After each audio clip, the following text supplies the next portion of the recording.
বিসমিল্লাহির রাহিম। প্রিয় ভিউয়ার্স, আপনারা দেখতে পাচ্ছেন আমার সামনে অনেকগুলো কাঁচা টমেটো। এই টমেটোগুলো পাড়ার উদ্দেশ্য হচ্ছে আমার ছাদ বাগানের যে গাছগুলো, এই গাছগুলো আমি কোনোভাবেই লাঠি দিয়ে বেঁধে রাখতে পারছিলাম না, ভেঙে পড়ে যাচ্ছিল।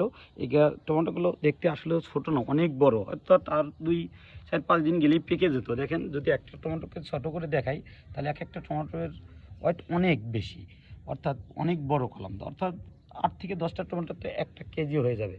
এই জায়গায় যে টমেটোটা আপনারা দেখতে পাচ্ছেন, আমি সকালবেলা তুললাম, প্রায় 40 কেজি টমেটো এখানেও হবে।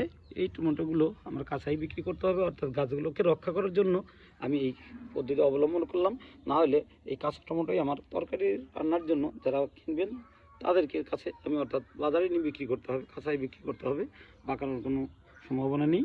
কারণ এই টমেটোগুলো যদি কাছে থাকতো তাহলে এই লোড আমার এই গাছগুলো নিতে পারতো না। আল্লাহ যদি দেন তাই সব কিছুই দিতে পারেন, সবই তার দ্বারা সম্ভব।